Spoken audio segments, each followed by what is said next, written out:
Vamos ahora a invitar a la directora Marta Saldaña Campos, directora de la Oficina de Prevención y Lucha contra la Corrupción, quien tiene las palabras de bienvenida.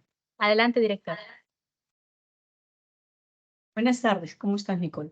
Buenas tardes con todos. Bueno, nuevamente acá nos encontramos reunidos, esta vez para un poco dar la continuidad a la charla que ya tuvimos anteriormente y con la presencia también nuevamente del doctor Eber Obeso Villazón, que muy amablemente también nos está acompañando en esta oportunidad y para tocar el tema relacionado a las excepciones y criterios resolutivos del Tribunal de Transparencia y Acceso a la Información Pública. Como les digo, agradecer la presencia de cada uno de ustedes porque es importante contar eh, con, con la presencia de ustedes. ¿Por qué? Porque cada uno de nosotros en cada una de las actividades que realizamos siempre estamos expuestos a tener que dar respuesta a estas solicitudes de acceso a la información pública. Entonces es importante conocer ciertos criterios, conocer las excepciones, conocer también los antecedentes resolutivos que pueda tener sobre esta materia el Tribunal de Transparencia y Acceso a la Información Pública, que nos sirve mucho para resolver muchas veces estos pedidos, ¿no? Entonces, realmente muy complacida de tenerlos a cada uno de ustedes en esta sala y poder compartir no solo la experiencia en esta materia, sino también todas las vivencias del doctor que nos va a compartir para poder, como les digo, tomarlos en cuenta para cada una de las atenciones que podamos tener a futuro. Muchas gracias. Gracias, Nicole. Muchas gracias, directora. Como ya lo comentó, el día de hoy nos acompaña el abogado Eber Ricardo Obeso Villazán. Déjenme hablarles un poco de él. Él es egresado de la maestría en Derecho Constitucional y Derechos Humanos de la Universidad Mayor de San Marcos. Asimismo, actualmente se encuentra laborando para el Tribunal de Transparencia y Acceso a la Información Pública como coordinador legal. Ha laborado en el programa de descentralización y buen gobierno de la Oficina Defensorial de Lima y el módulo de atención defensorial de Tingo María de la Defensoría del Pueblo del Perú. Doctor Eber, qué gusto tenerlo con nosotros. Este espacio es con usted. Muchísimas gracias. Muy buenas tardes con todos y con todas. Saludar por la invitación en esta segunda sesión que va a complementar en realidad, ya que en la primera no pudimos lograr hacer al menos lo más importante que corresponde a los lineamientos resolutivos y a las excepciones de confidencialidad, que es en donde mayor número de casos se presenta a nivel de las entidades y a nivel también, obviamente, del Tribunal de Transparencia. Voy a compartir una presentación.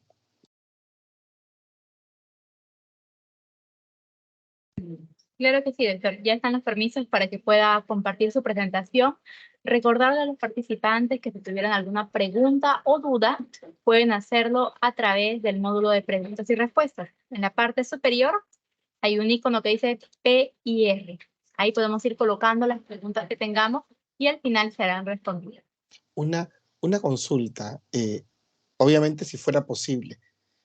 Yo no tendría inconveniente en que las personas participantes me puedan hacer las consultas directamente o al final, por audio o por escrito, porque quizás sea, yo sé que hay muchas personas que prefieren al final para poder culminar tal vez con su presentación, pero en mi caso yo preferiría que pregunten lo más que puedan si tienen dudas y que se vayan, aunque no terminemos todo el bloque, que se vayan pues absolviendo las dudas. Creo que va a ser mucho más productivo para ustedes y seguramente que para mí también. Entonces, si fuera posible, yo no tendría ningún inconveniente en que puedan formular sus consultas en cualquier momento de este espacio.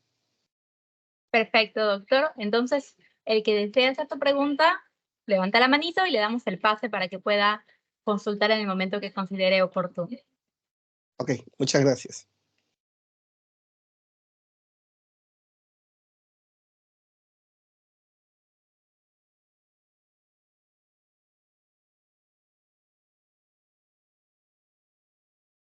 ¿Puede visualizar? Sí, ya se está viendo el PPT. Ahora Sí. dejo de compartir. Ok.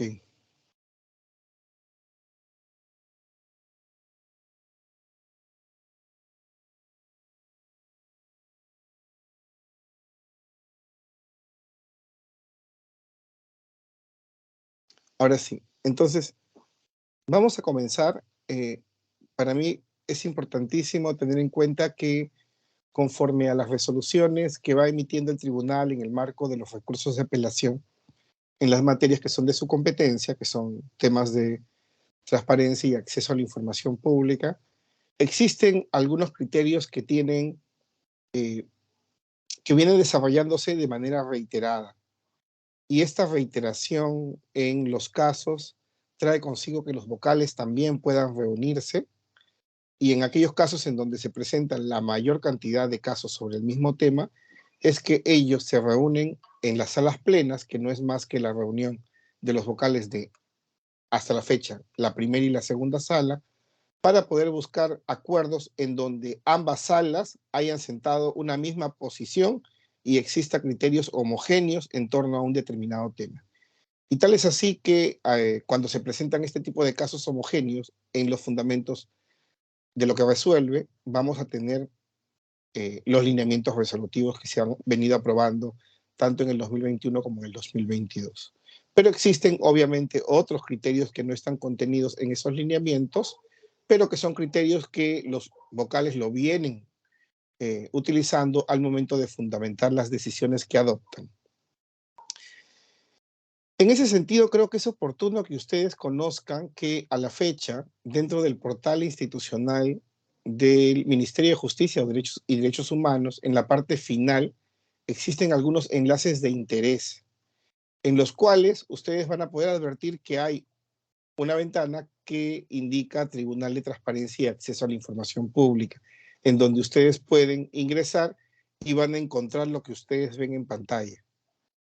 O también van a poder googlear, poner Tribunal de Transparencia y Acceso a la Información Pública y les va a redirigir a lo que corresponde al Tribunal de Transparencia. Como ustedes pueden ver en pantalla, ustedes van a encontrar desde la organización, los procedimientos, los lineamientos resolutivos de los que estábamos comentando y asimismo todos los tipos de resoluciones que resuelven casos en concreto. Entre ellos debemos destacar en la parte final que cuando aquí se indica en estos 4 últimos tipos de resoluciones, resoluciones de fondo, primera sala, resoluciones de fondo, segunda sala, nos estamos refiriendo a las resoluciones que se han pronunciado para resolver recursos de apelación por denegatoria de solicitudes de acceso a la información pública. ¿Esto qué quiere decir? Que en estos 2 primeros ítems, en el de aquí y en el que sigue, van a encontrar las resoluciones que declaran fundado un recurso de apelación, fundado en parte, infundado. Van a encontrar lo que es sustracción de la materia, conclusión por desistimiento o estesia lo resuelto porque ha sido un caso anteriormente ya resuelto. Y en los 2 últimos casos o 2 últimos ítems que estén acá, improcedencias, primera sala y segunda sala, ustedes van a poder encontrar allí todos los casos en los que el Tribunal de Transparencia no emite pronunciamiento y declara la improcedencia porque no es competente en razón de la materia, por ejemplo, aquellos casos en los que en realidad se trata del ejercicio del derecho de acceso al expediente, para el cual el tribunal no es competente. De la misma forma, lo que corresponde es un derecho de petición y entonces no corresponde tampoco al tribunal pronunciarse, autodeterminación informativa, o en otros casos porque no tiene competencia en razón del tiempo. Llámese porque ya ha superado el plazo de 15 días hábiles en el caso de denegatorias expresas, o en caso de que muchas veces el ciudadano presente el recurso de apelación antes de que se superen los 10 días hábiles que tiene la entidad para interponer el recurso de apelación, entre otros. Dicho esto, quisiera también mostrarles, porque no siempre se dan los espacios de capacitación, pero ayuda de mucho que cuando nosotros tenemos un caso en donde, por ejemplo, alguien alega estrategia de defensa o alguien alega un tema vinculado a tesis, entonces necesito tesis, entonces ¿cómo lo busco? Yo me acuerdo que en Twitter verifiqué que el tribunal se había pronunciado cuando requirieron las tesis de Pedro Castillo, o la tesis de la fiscal de la Nación, Patricia Benavides, o la tesis de César Acuña. Entonces, yo puedo verificar en la parte derecha, en donde está el círculo, que la publicación de resoluciones en nuestro enlace va a poder ustedes identificar el año de la emisión de la resolución, el mes, o si ustedes quieren todas, simplemente no identifican un año y un mes específico. También pueden colocar aquí en las palabras clave, pueden colocar el nombre del apelante o pueden colocar tesis o una materia que ustedes consideren que es la que necesitan para que ustedes puedan fácilmente poner buscar y rápidamente van a aparecer las resoluciones que ustedes necesitan por una palabra clave.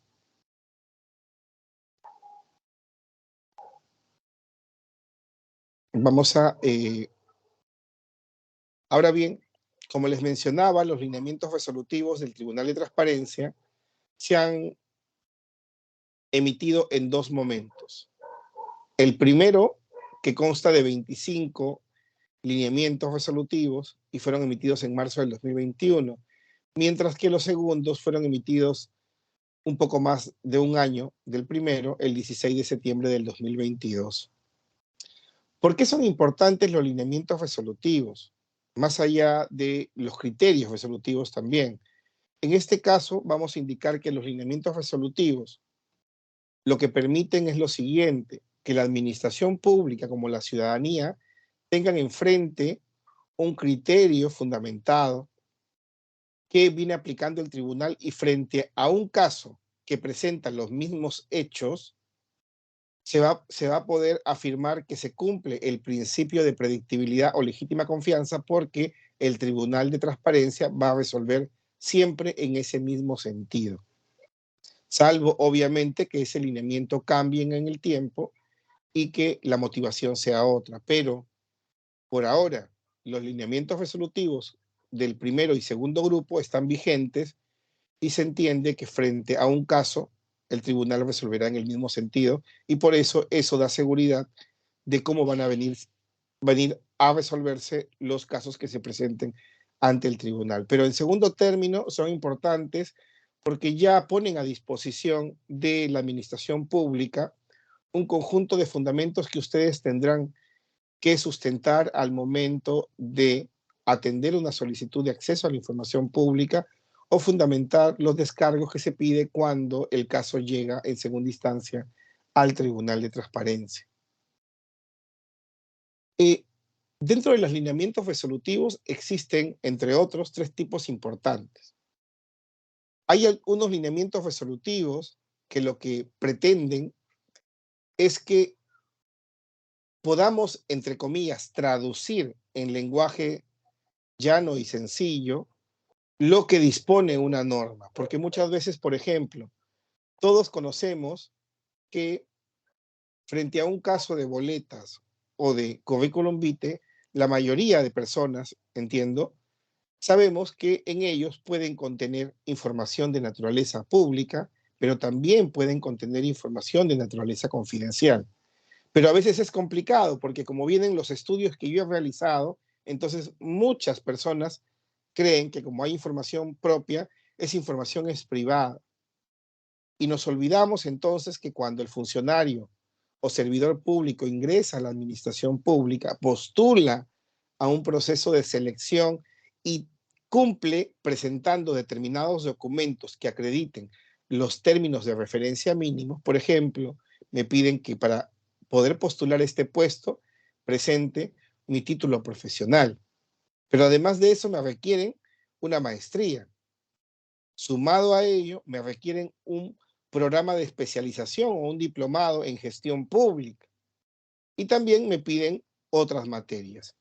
Entonces, si bien es cierto, yo puedo haber subrogado o pagado mis estudios con dinero particular y son información propia, personal, cuando una persona postula a la administración pública se sujeta de manera tácita a que esa información del cumplimiento de los términos de referencia mínimos para ocupar el cargo se conviertan en información de naturaleza pública, porque las personas tienen la posibilidad de poder escrutar si en verdad las personas que están ocupando determinado puesto en la administración pública ha sido alguien que ha cumplido con los requisitos mínimos y son los idóneos para ocupar el puesto. Y en ese sentido es que muchas veces en las entidades de la administración pública se niegan este tipo de información. Y, como les decía, sabemos que los documentos pueden contener información pública e información secreta, reservada o confidencial. Sin embargo, hemos tenido muchísimos casos en los cuales se han denegado sobre pretexto de que existe información confidencial cuando todos sabemos que el artículo 19 de la Ley de Transparencia dispone que si dentro de un documento tengo información confidencial e información pública, entrego la pública y protejo la confidencial tachando el documento para que no pueda visualizarlos quien los recibe. Entonces, dentro de los lineamientos, esto que ya está en la norma se explica en términos sencillos. Y ese es un grupo de lineamientos que tenemos. Otro grupo de lineamientos son aquellos que buscan establecer un criterio procedimental. Por ejemplo, el artículo 17.3 de la Ley del Procedimiento Administrativo, de la Ley de Transparencia, dispone que existen algunos procedimientos especiales, como son el disciplinario y el sancionador, que tienen una protección máxima de 6 meses para que se pueda deliberar. Sin embargo, la norma hasta ahí nada más indica.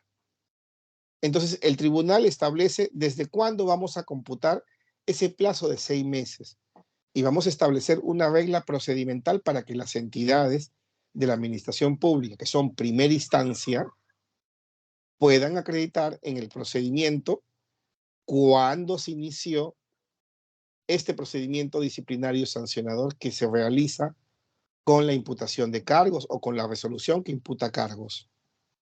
Y entonces establece un estándar, que lo vamos a ver luego, para que la entidad pueda acreditar. Y una vez acreditado, si igual el ciudadano apela, bueno, seguramente valorará el tribunal y verificará si es que se ha acreditado esa regla procedimental, declarará infundado si corresponde.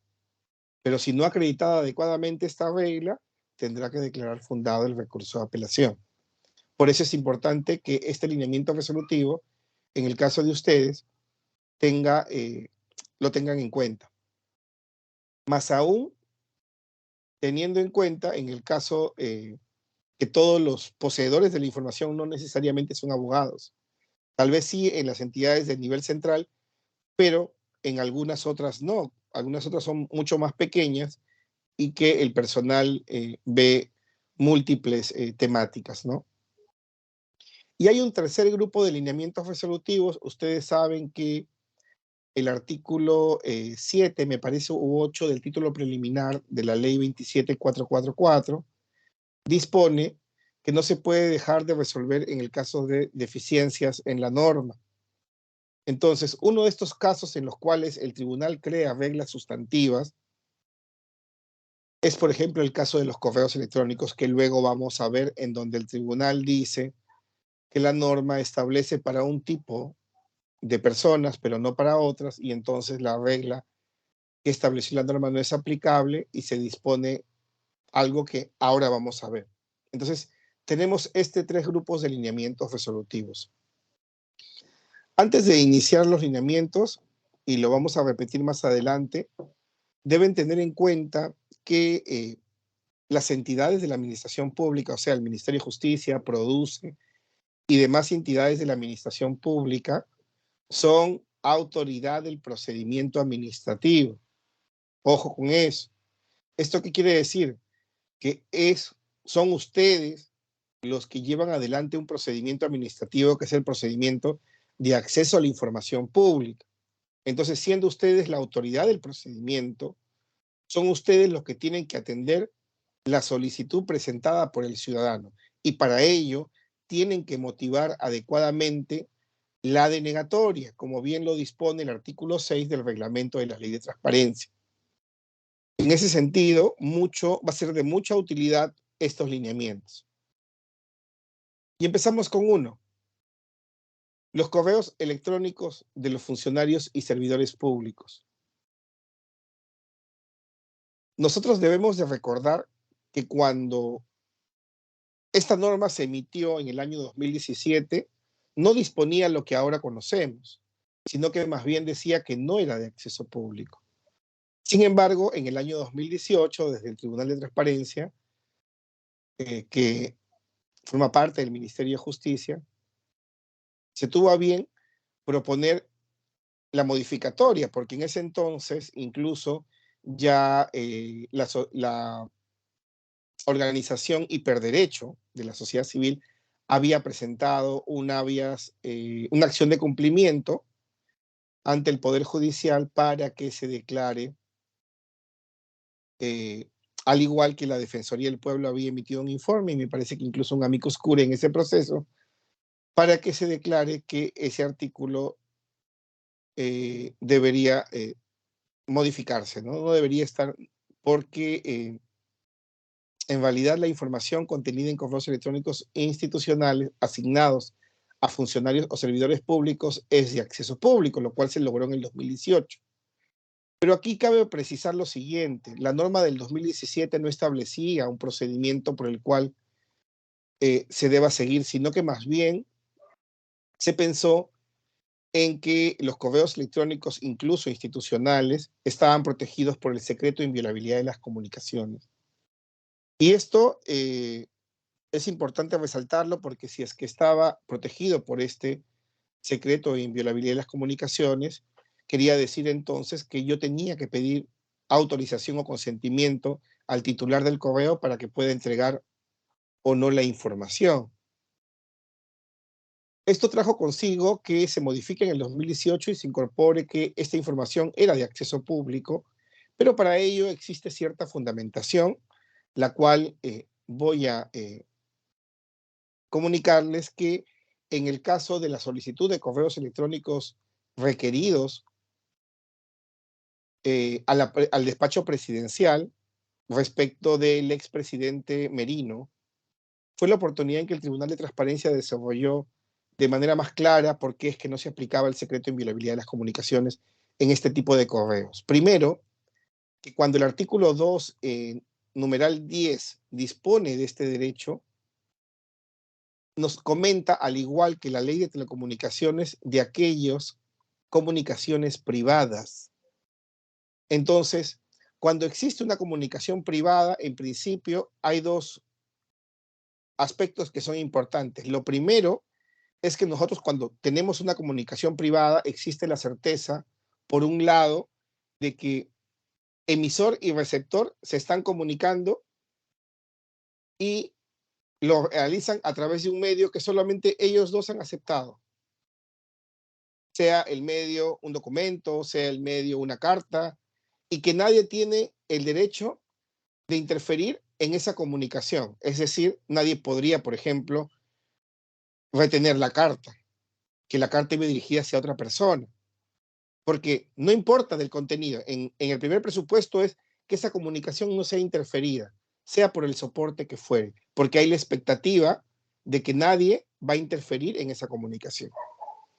Pero el segundo presupuesto es que tampoco puede ser posible que alguien se entere del contenido de la comunicación, o sea, qué es lo que conversaron, qué temas, de qué estaban hablando. Porque hay una expectativa nuevamente de privacidad. Entonces, soporte o medio y contenido propio de lo que se ha comunicado no puede ser conocido por un tercero, porque hay una expectativa de esa privacidad. Sean dos personas, emisor o receptor, o sean varias. Pero eso funciona en las comunicaciones privadas. Sin embargo, aquí estamos frente a un correo electrónico que el dominio es @minjus@produce.gov.pe, dominio estatal que es pagado con presupuesto público. Pero además, los correos electrónicos institucionales no es un correo personal como el que yo tengo, Ever, supongamos 2023 @gmail, que me lo genero yo mismo para mis comunicaciones privadas, sino que el eobeso@minjus.gov.pe, me lo asignaron para el desarrollo o para el desempeño de mis funciones. Entonces, el Estado me asigna para el cumplimiento de mis funciones, tiene un dominio estatal, lo pagan con presupuesto público. Entonces, ¿qué expectativa de privacidad puede existir en esta comunicación a través de los correos electrónicos asignados por la administración pública a un funcionario público para el ejercicio de su función? Ninguna. Por eso es que en ese caso del expresidente Merino, el Tribunal de Transparencia determinó que no era aplicable el secreto a las comunicaciones privadas porque no estamos frente a una comunicación de carácter privado. Y esto se trajo consigo el pronunciamiento porque el expresidente argumentó justamente esa protección. Pero además de eso, debemos también advertir que el artículo 16A del reglamento de la Ley de Transparencia dispone que existe un procedimiento. Y este procedimiento es poner en conocimiento, ojo, no es pedir consentimiento. El FRAI pone en conocimiento de quien tiene la información en su poder. Es como si yo pidiera el oficio número tal, el FRAI traslada hacia la unidad orgánica, porque es la unidad orgánica quien la tiene, porque está en físico. Pero en este caso, se tiene que poner en conocimiento del funcionario que tiene la cuenta, porque en este caso, él tiene en su correo con una clave. Entonces, él es el que tendrá que verificar que la información sea pública y si por ahí hay alguna información confidencial, tendrá que obviamente sustentarla y tacharla.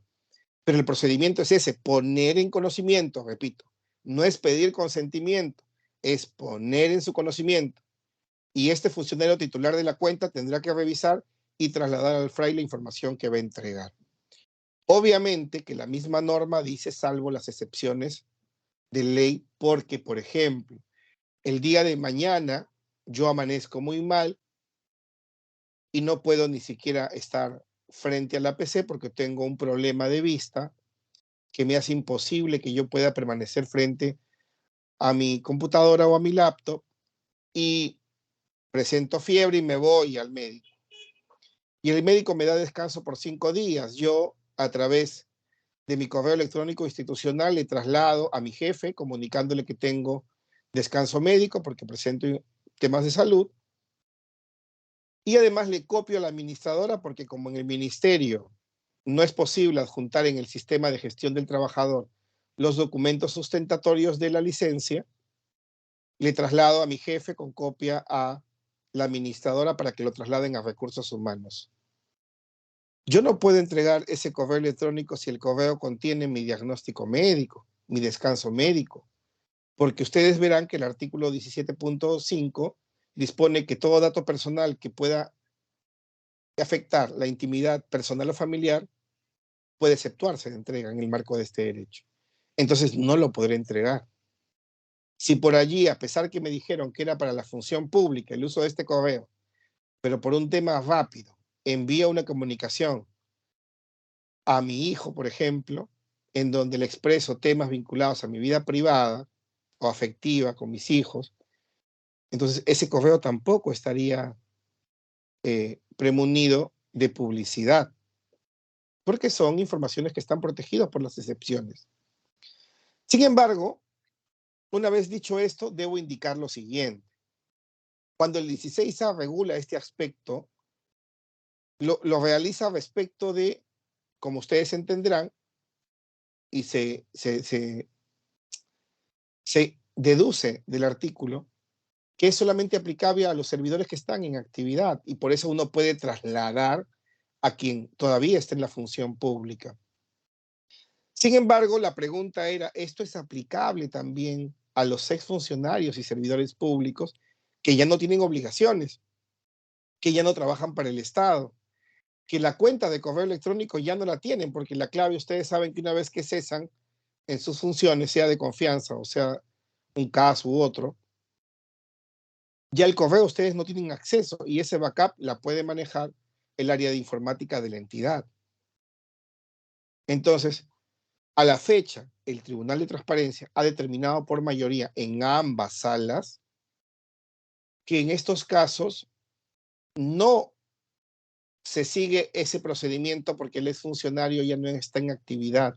Y es más, en el caso de un requerimiento de información ya del año pasado, en donde requerían al despacho presidencial también los correos electrónicos del expresidente Pedro Castillo, el Tribunal de Transparencia indicó que no se aplicaba porque como la información ya estaba en poder de la administración pública y no en un correo electrónico de un funcionario determinado, porque ya había cesado sus funciones, corresponde que hagan el mismo procedimiento como cualquier otra información. Es decir, que la entidad es la que tiene que efectuar la evaluación y determinar si es información pública y aquella que es confidencial, protegerla y entregarla.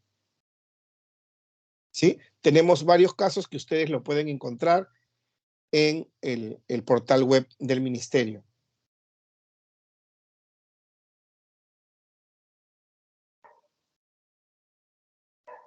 Quiero, si es que hubiera alguna pregunta, por favor, porque como no puedo ver ni siquiera la cámara, si es que hay alguna, me lo hacen saber. El segundo lineamiento está referido a un tema vinculado a los gastos respecto de comisiones de servicio. Y creo que allí no hay mayor tema. En algún momento tuvimos una cantidad importante de casos relacionados a esto y por ello se incorporó.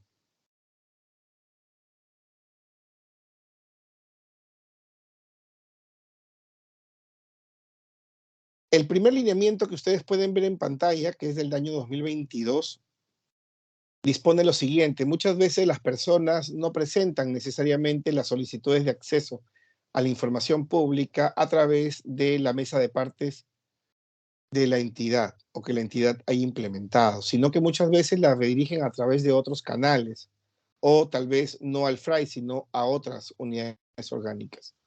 Entonces, el tribunal ha indicado que corresponde que quien recibe esa solicitud de acceso lo pueda dirigir a nivel interno hacia el órgano que tiene como competencia atender las solicitudes de acceso a la información pública, es decir, al FRAI.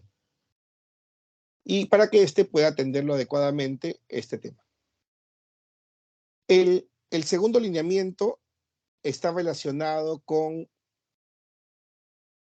el tema de la subsanación que hemos visto en la primera sesión.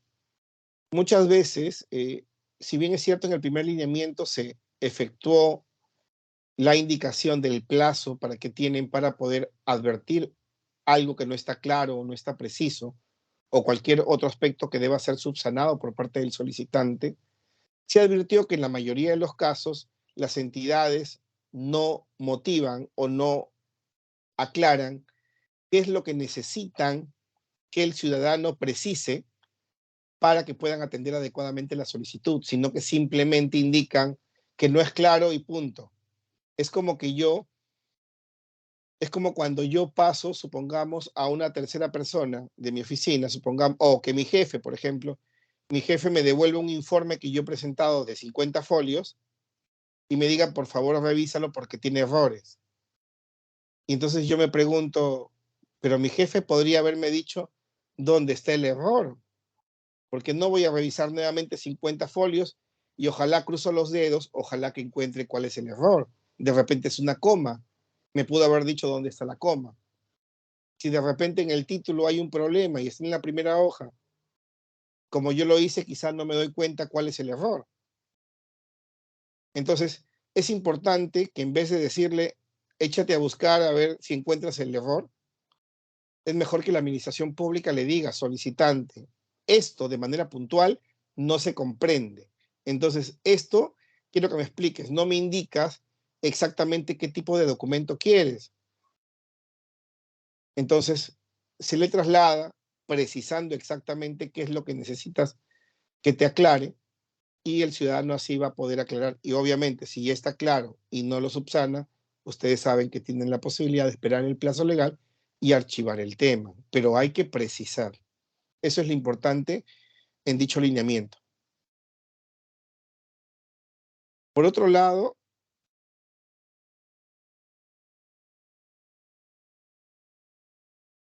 disculpen, ¿me están escuchando? ¿Sí se escucha?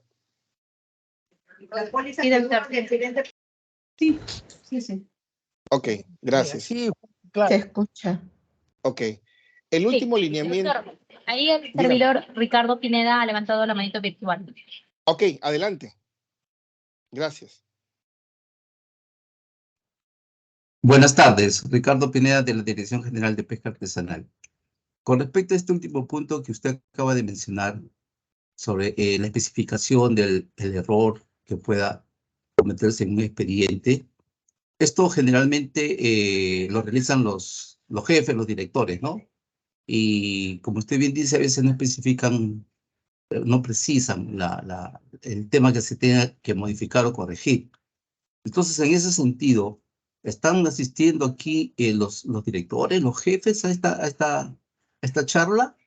Porque si queda en nosotros nomás, no va a causar el efecto que se quiere, porque esto es un serio problema, ¿no? Porque nos demanda buscar, ¿por qué ha devuelto? No sabemos por qué. Y el sistema que es tan engorroso y se pierde un montón de tiempo en vez de estar despachando tus documentos y luego te cansa. Y si te cansa ya, para continuar, ya se hace también más lento el tema. No sé si habrán comunicado también a los jefes, a los directores que asistan a esta charla. Gracias. Ok, yo te agradezco muchísimo por tu pregunta. Dos aspectos importantes. El primero, el tema de repente que ya es interno. Me invitan a este espacio. Me parece importante que lo conozcan. No tengo el dato preciso si estarán los jefes, pero es importante que de repente, a través de la funcionaria responsable de acceso a la información, se pueda gestionar eso, ¿no? Sería importante porque al final, como bien dices, muchas veces los que estamos en una unidad orgánica podemos proponer un proyecto de respuesta y al final esto es borrado, porque de repente el jefe en algunos casos piensa que no decir mucho es mejor que explayarnos en un tema en específico. Pero también es importante indicar lo siguiente, porque esto sucede en el Ministerio de Justicia. Nosotros como Tribunal de Transparencia, así como somos tribunal que resuelve en segunda instancia, al menos por ahora formamos parte también del Ministerio de Justicia. Entonces, sin embargo, quienes son autónomos en el Tribunal de Transparencia son los locales, que no dependen ni del ministro, aunque administrativamente la unidad orgánica sí dependa del ministerio, pero los locales no. Por eso es que solamente son pasibles de iniciarles procedimiento por falta grave. Entonces, esto permite darle autonomía, al menos funcional, al Tribunal de Transparencia. Y lo aclaro esto, ¿por qué? Porque en el otro lado también es unidad administrativa, ya no los vocales, pero sí la Secretaría Técnica como unidad administrativa del Ministerio. Y esta unidad orgánica también está sujeta a solicitudes de acceso a la información pública.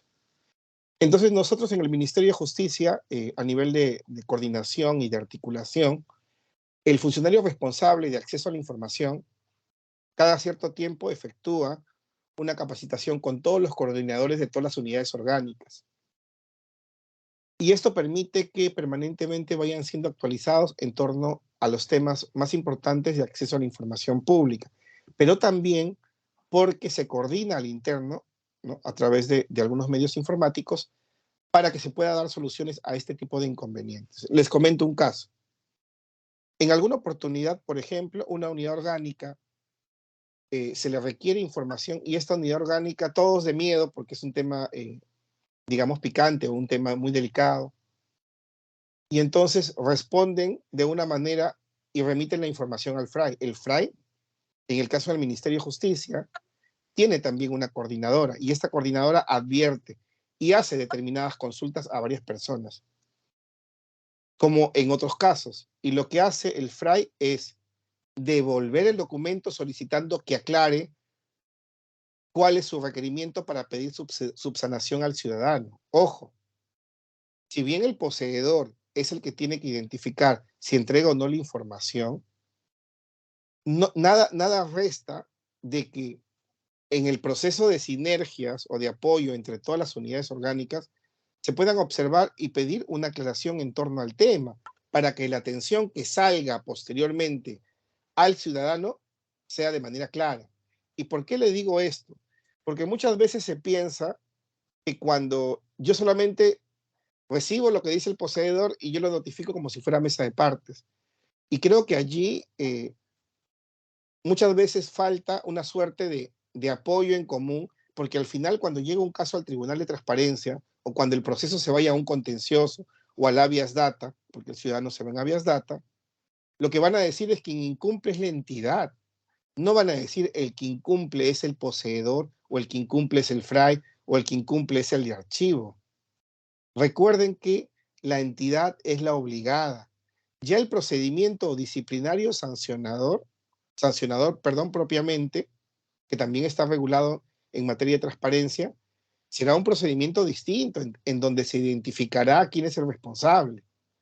Pero en el caso del procedimiento para la atención de una solicitud, la responsabilidad recae en la entidad. En ese sentido, creo que es importantísimo. Si una unidad orgánica, ya sea a través del jefe, ya sea a través de quien elabora el documento de respuesta, no indica qué es lo que se va a subsanar, el FRAI también está en la posibilidad de indicar que, por favor, indiquen de manera clara y precisa qué es lo que se requiere para que puedan trasladar al ciudadano y pueden indicar inclusive conforme al lineamiento tal que está publicado en la web del Tribunal de Transparencia. Entonces, creo que para este tema tienen, digamos, dos salidas que ambas son importantes. La primera, cómo gestionan al interno este tipo de situaciones para que la respuesta hacia afuera, o sea, hacia el ciudadano, sea la mejor. Y eso va a depender de cómo coordinan al interno. Pero por otro lado, también pueden fortalecer espacios de capacitación tanto a quienes dirigen como al personal de planta, ¿no? Porque muchas veces los jefes van y vienen, cambian, pero sea el de planta para que esté atento a este tipo de situaciones y el poseedor pueda coordinar desde su unidad orgánica con el FRAI para que pueda advertir ese tipo de situaciones, porque muchas veces el que trabaja en una unidad orgánica no le quiere decir nada a su jefe porque puede haber otro tipo de problemas. Valga también indicar que el propio reglamento de la ley de transparencia en el artículo 13, si no me equivoco, o en el 6, dispone que no se permite represalias porque es una infracción contra quien forma parte del procedimiento para atender a las solicitudes de acceso a la información pública. No sé si hasta allí alguna pregunta adicional, si no continuamos. Sí, por favor. No sé si realmente es de su alcance la respuesta que le voy a solicitar o el caso que le voy a preguntar, pero veamos, ¿no? Resulta de que el jefe inmediato te puede devolver el documento en un sistema donde tienes una serie de expedientes, puede ser 50, 80, 100, etcétera, y van llegando pues de diferentes temas, los expedientes, y tú estás resolviendo desde abajo los más antiguos, etcétera, tú ya has despachado algo que ya debe de salir, pero de repente eh, quiere una modificación física, si uno puso por lo tanto, no, ponga en consecuencia o por una fecha equivocada, por errores físicos, ¿no? Por errores de forma, ¿no? Entonces te devuelve y hasta que tú te enteres que te han devuelto eso, pueden pasar algunos días, porque estás despachando tus documentos. Entonces, no sé si es que debería haber también una indicación de que el jefe debería corregir esos errores de forma y como él es el que lo va a avisar y luego ya pasarlos, o sea, devolver por errores físicos el expediente al sistema del profesional va a retrasar la salida de ese documento, no sé, puede retrasar un día más, 2 días más, 3 días, hasta una semana, dependiendo de que si el profesional se va a dar cuenta que se lo devolvieron, porque puede estar confiado que eso ya salió.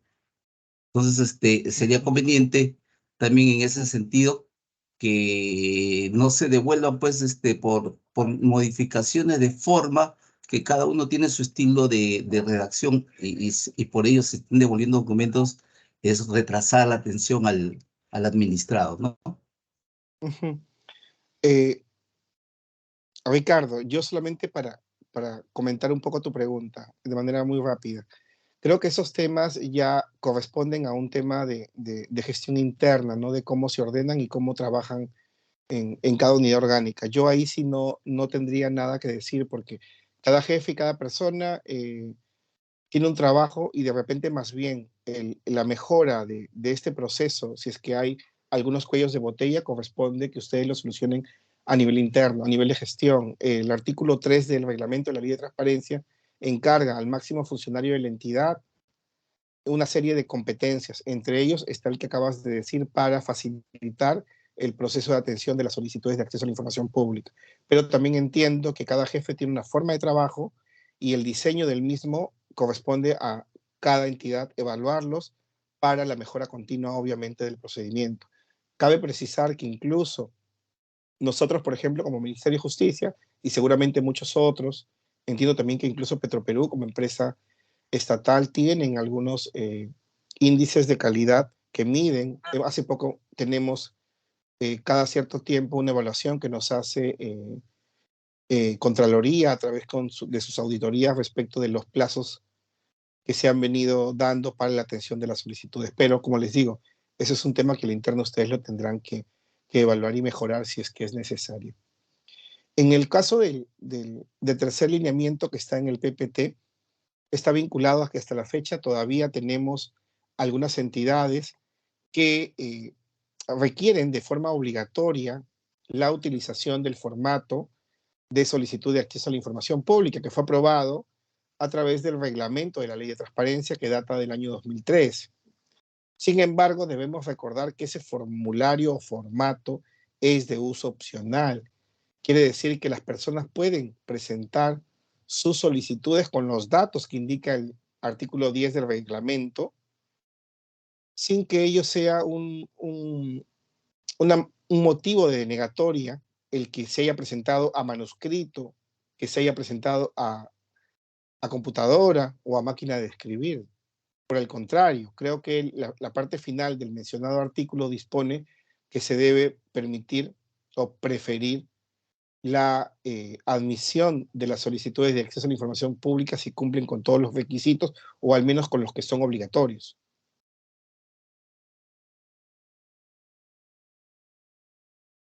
Lo que ustedes ven en pantalla ahora corresponde a aquellos casos en los cuales no es posible que se atienda un pedido de información a través del ejercicio del derecho de acceso a la información pública. ¿Y ello por qué? Porque hay algunos casos en los cuales se pueden pedir información pública a través de otros mecanismos. Uno de ellos es el que está regulado en el artículo 2 del reglamento de la Ley de Transparencia, que dispone que hay algunas entidades que tienen funciones inherentes, dice la norma, que podrían ser incluso casi exclusivas de estas entidades, pero que estas funciones inherentes a dichas entidades también han traído consigo que se les permita entregar información bajo un procedimiento especial. Y para esto la norma ha dispuesto dos requisitos, pero uno que es sumamente esencial. Sin él, por más que esté el segundo, no se puede hablar que estamos frente a este procedimiento especial. Y entonces la norma ha dispuesto que para que yo pueda atenderlo por un proceso diferenciado o un procedimiento diferenciado para entregar copias de documentos, tiene que haber habido habilitación a través de una norma con rango legal. Es decir, decreto legislativo o ley ordinaria aprobada por el Congreso. Cabe precisar que digo decreto legislativo porque el Tribunal Constitucional ya ha entendido a través de un proceso de inconstitucional que data del 2004 que este tipo de disposición cuando menciona ley se refiere a toda norma con rango legal. Entonces, tenemos casos como por ejemplo el caso del RENIEC, el caso de la SUNAT.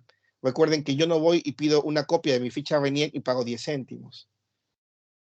Y si no me entregan por 10 céntimos, me dicen paga 7 soles o 10 soles, que ahora es la tasa. Yo le digo a RENIEC, no, yo quiero copia simple, por acceso. Por acceso, el procedimiento estandarizado del 2020 indica que es 10 céntimos. Es más, yo quiero por correo electrónico nada más, no me cobres nada, porque el artículo 12 del reglamento de la Ley de Transparencia dice que por correo electrónico es gratuito. Yo no puedo, porque la ley orgánica del Registro Nacional de Identificación y Estado Civil dispone que esta entidad puede establecer procedimientos especiales para entregar determinada documentación, porque es una función inherente a esta entidad manejar los registros de identificación y estado civil de todas las personas que están en territorio nacional. Como también es el caso de la SUNAR, que me establece requisitos para búsqueda o copias de documentos registrales bajo un procedimiento y costos diferenciados. Es más, te indican ahí cuál es el plazo y demás. Una vez que yo tengo esta habilitación en una norma con rango legal, yo tengo la obligación como entidad de incorporarlo a mi TUPA. Es decir, primero ley habilitante y luego incorporación al TUPA. No es que yo incorpore al TUPA aunque no tenga norma habilitante. Eso no es válido. Podemos tener varios ejemplos de este tipo de entidades que tienen una función y un procedimiento especial, como es, por ejemplo, la Superintendencia Nacional de Migraciones. Tenemos también el Archivo General de la Nación, que tenemos que determinados documentos que tienen larga data y que tienen un procedimiento de conservación diferenciado también disponen de procedimientos especiales y que están habilitados por sus normas de creación. Por lo que, si es que estamos frente a un procedimiento de este tipo, el Tribunal de Transparencia declara improcedente el recurso de apelación porque debe transitar por este procedimiento especial bajo sus plazos, costos y demás. Luego hay un par de casos también importantes en los que el Tribunal de Transparencia ha puesto su atención porque no corresponden a temas en materia de transparencia y acceso a la información pública. Creo que alguien tiene su audio prendido. ¿Desea Sí, hacer alguna doctor, pregunta? tenemos Adelante. 2 preguntas a través del chat. ¿Lo hacemos ahora? ¿Le parece? Porfa, El por servidor favor. y Estefano Palpán nos preguntaba, ¿es posible solicitar copia de los expedientes de procesos administrativos disciplinarios iniciados en enero del 2023? ¿O a partir de qué mes se podría solicitar por acceso a la información? Ok. Yo te pediría que esa pregunta la respondo más adelante porque aquí vamos a ver justamente, aquí está lo que están preguntando, Perfecto. aquí lo vamos a desarrollar. Entonces lo dejamos Después, esa pregunta para un momento. Excelente. Marisela Esther Lynch nos pregunta, ¿qué pasa si una unidad orgánica no tiene la información solicitada y recién al tercer o cuarto día emite el documento de traslado al área correspondiente? Pregunta, ¿debería trasladar el documento directamente al área correspondiente? Nos hace otra pregunta, dice, ¿debería regresar el documento al funcionario responsable de acceso a la información para la correcta canalización? Y si regresa al funcionario de acceso a la información, ¿se vuelve a computar los plazos de atención? Ok. Gracias por la pregunta, muy importante. Creo que es un tema que casi siempre ocurre porque debemos tener en cuenta que somos un equipo. Lo primero que debemos tener en cuenta es que somos un equipo a nivel de produce. A nivel de produce, ustedes son un equipo. Y entonces es importante que todas coadyuven para que la atención de la entidad sea la mejor. Eso es lo principal. Entonces, creo que es importante que si les llega una solicitud de acceso a la información pública, pero ustedes no corresponden la información, por ejemplo, hace poco presentaron una solicitud de acceso a la información pública respecto de toda la información vinculada al concurso de convocatoria pública de méritos para la selección de los vocales de la primera sala del Tribunal de Transparencia, que fue el año pasado. Entonces, a partir del año pasado, tenemos nuevos vocales en la primera sala. Entonces, piden toda esa información del proceso de selección. Y obviamente lo pidieron al Tribunal de Transparencia. Pero ¿qué pasa? Que no todos manejamos la misma información, a veces en una entidad, por lo grande que es, porque nos gana el día a día, etc.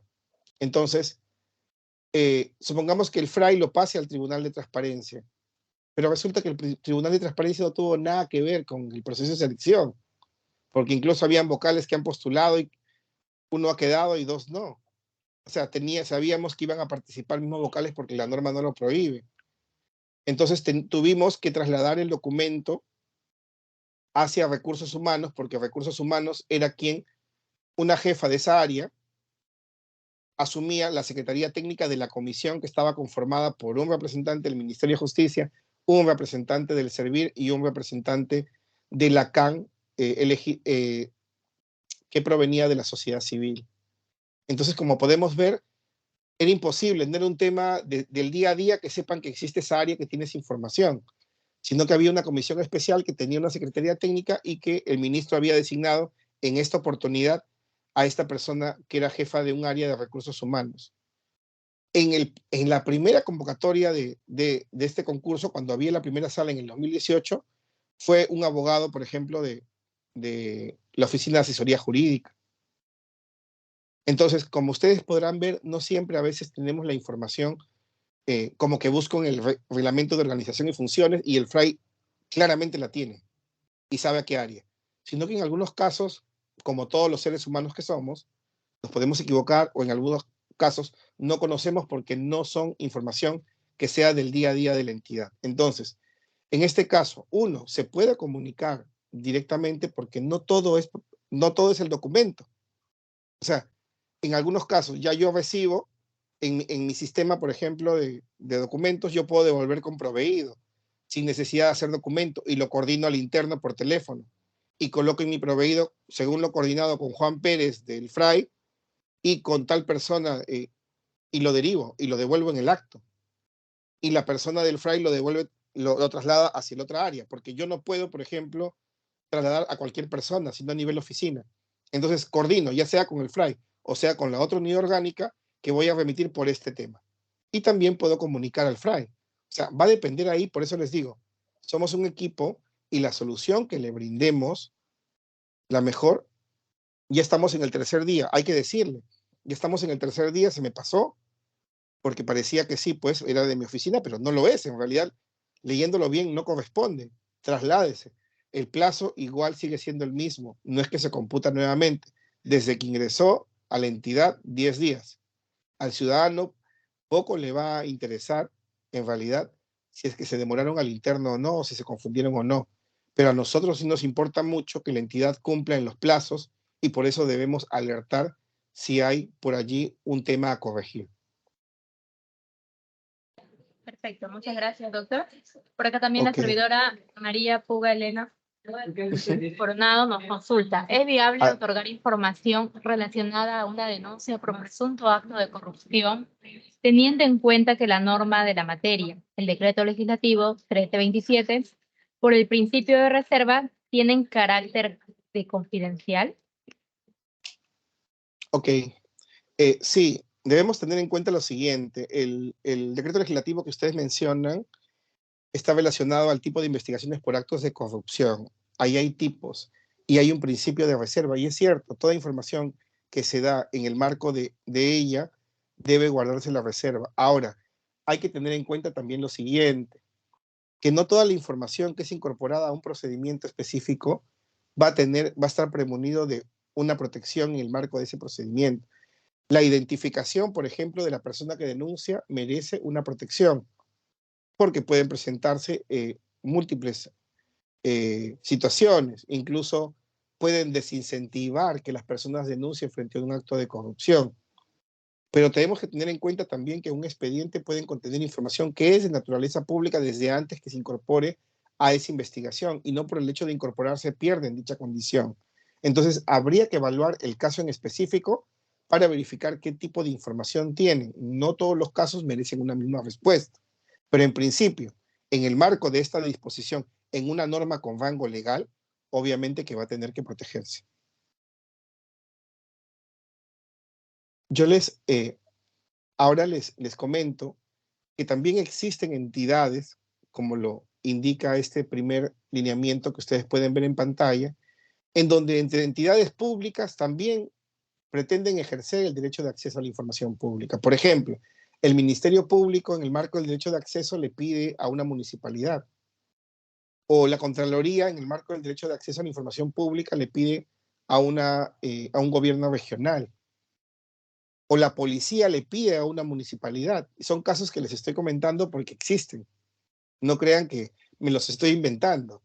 Y justamente por eso es que este lineamiento indica, ¿no?, que los requerimientos entre entidades no son el ejercicio del derecho de acceso a la información pública, sino que están en el ámbito de la colaboración entre entidades, o en todo caso, en algunos otros casos, está en el marco del ejercicio de una prerrogativa.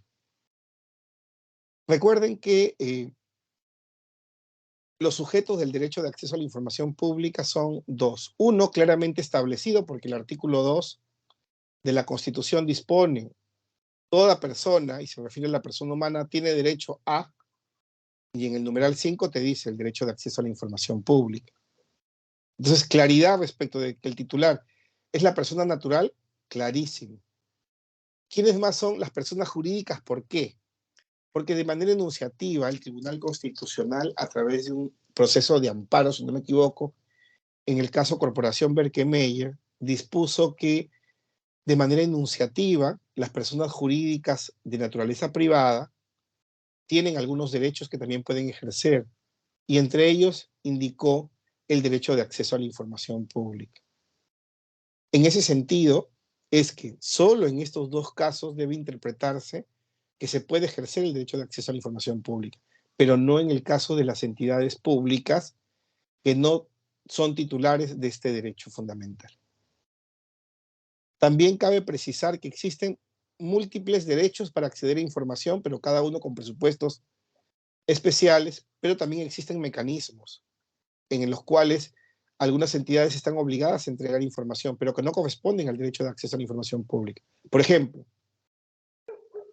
una comisión investigadora del Congreso puede pedir información y está facultado en el marco del reglamento del Congreso. Un congresista puede pedir informes y está facultado en el marco de su reglamento del Congreso. Pero también, por ejemplo, la Defensoría del Pueblo está facultado en el marco del artículo 161 de la Constitución, y valga decirlo, me acuerdo porque he trabajado ahí, y puede pedir, pero no cuando se le dé la gana. El Congreso tampoco puede pedir cuando se le dé la gana. La Contraloría también está facultada, pero no cuando se le dé la gana. Está facultado en el marco de prerrogativas cuando están realizando una función que le es propia. Es decir, el Congreso cuando está investigando algo específico, la Defensoría cuando está investigando sobre un tema de violación a derechos humanos, la Contraloría cuando está efectuando una acción de control. Por eso es importante que cuando requieran la información, incluso un juez, el juez te indica que quiere acceder a esa información en el marco de tal expediente en donde está investigando algo. No es que yo le doy para que sacie su curiosidad un jefe de OSI o el defensor del pueblo, sino tiene que ser información relacionada al ejercicio de una función que está ejerciendo en ese momento. Y por eso se lo brindo. Ahora, respecto al segundo lineamiento que ustedes ven en pantalla, está relacionado a que muchas veces las personas creen que porque alguien pide algo o pide una información, pero lo coloca entre interrogantes, ya es consulta y por lo tanto es petición consultiva, 30 días le aplico la ley del procedimiento. Cuando no es así, porque recuerden que también nosotros estamos obligados a cumplir los principios que están recogidos en la ley del procedimiento administrativo general, los cuales disponen que, por ejemplo, cuando el principio de razonabilidad informa que nosotros debemos verificar si es que la solicitud de acceso a la información pública puede ser atendible. Porque yo puedo preguntarte, necesito el MOF de la entidad o el reglamento de organización y funciones. ¿Han aprobado el reglamento de organización y funciones? Entonces yo digo, como dice pregunta si han aprobado, entonces ya es consulta. Entonces lo paso a la unidad orgánica para que la atienda en 30 días y deniego la solicitud de acceso a la información pública. Y no es así, sino que si es que de la pregunta o de la solicitud se comprende razonablemente qué información me está requiriendo y yo la tengo en mi poder, entonces la atiendo en el marco de una solicitud de acceso a la información pública. Por eso incluso hemos tenido muchísimos casos relacionados a documentos respecto del ordenamiento jurídico.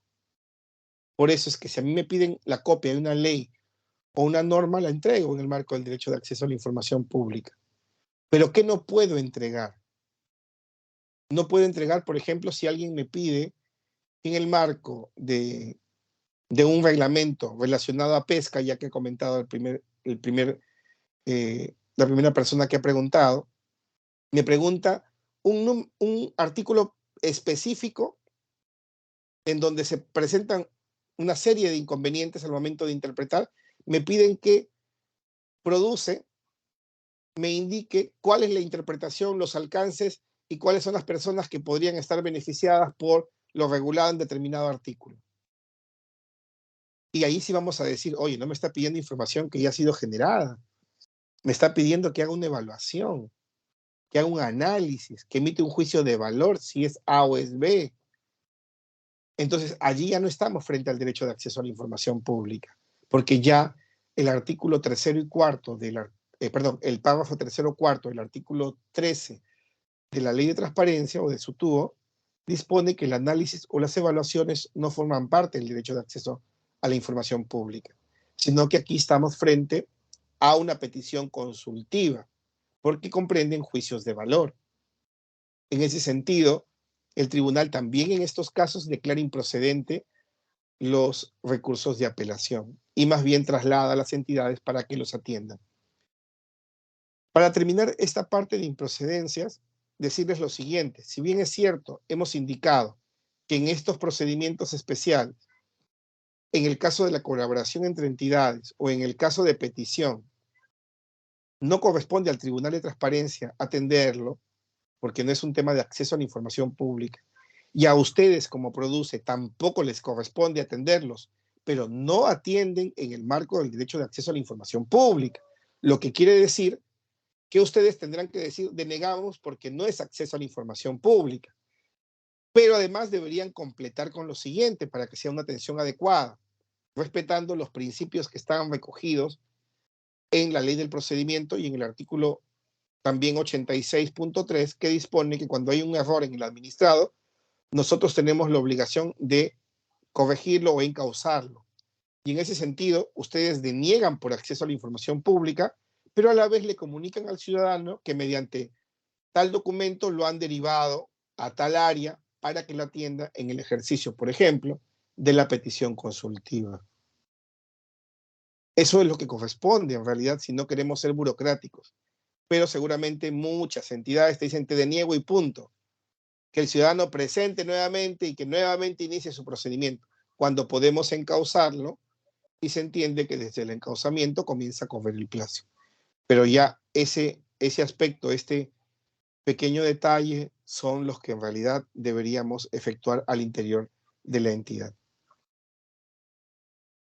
Yo quisiera aquí indicar lo siguiente: nosotros tenemos como administración pública que efectuar nuestras funciones y atribuciones en el marco del principio de legalidad, porque tenemos que hacer lo que más. No es como el ciudadano que puede hacer incluso lo que no está prohibido, no. Cuando estamos dentro de la administración pública nos movemos en el marco del principio de legalidad, y esto es lo que corresponde. Entonces, por el principio de legalidad, el artículo 18, que no es más que el desarrollo del artículo 2.5 de la Constitución, indica que las excepciones al derecho de acceso a la información pública, que son limitaciones o restricciones a su ejercicio, deben ser aprobadas por una norma con rango legal. Por eso, principio de legalidad. Y que cualquier otra norma de inferior jerarquía no puede regular o crear una excepción nueva. Por eso es que es importante tener en cuenta que solo se pueden crear estas excepciones por la Constitución, por una ley ordinaria del Congreso o un decreto legislativo.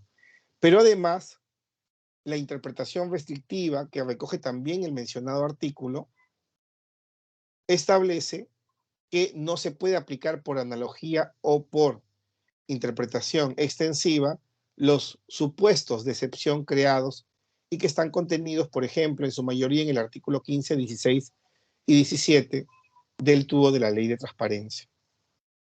Y finalmente, aquí debo detenerme en el sentido de señalar que lo más importante cuando culmina un procedimiento es el acto administrativo que da fin a ese procedimiento en primera instancia y que está a cargo de ustedes, que es la motivación. No he visto que se aborde este tema de tal forma, en el sentido de nosotros tenemos que ver a una solicitud de acceso a la información pública como el inicio de un procedimiento, porque es un procedimiento corto de 10 días, pero es un procedimiento. Y cuando yo deniego, estoy emitiendo un acto administrativo que dispone lo que tú requeriste, ciudadano, se te está denegando, pero no solamente se te está denegando en el marco del artículo 17.3, que ahora vamos a ver, que indica la potestad sancionadora del Estado, sino que tengo que indicarle cuál es la norma,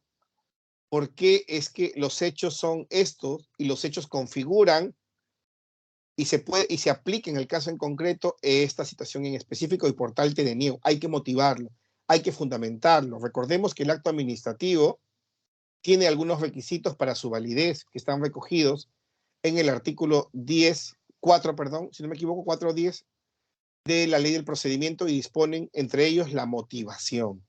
Y por eso es importante decirle por qué es que no te puede entregar la información. No es un capricho, sino que hay una motivación tras de esto que explica el por qué no te puede entregar la información. Sin eso, no esperemos que cuando llegue en segunda instancia al Tribunal de Transparencia, esto se confirme, sino que por el contrario, si no motivamos, lo más seguro es más bien que esta situación se revoque. De allí que, por ejemplo, el lineamiento resolutivo del 2021 dispone que la carga de probar que la información no se puede entregar corresponde a cada entidad. Y esto no es más que el reflejo del deber de motivación. Por eso es que el tribunal indicó que no basta que solamente se mencione la norma. Es decir, que yo mencione 17.3 o 15.5, sino que corresponde que la entidad motive y acredite de qué manera este caso en específico se encuentra configurado en un supuesto de excepción.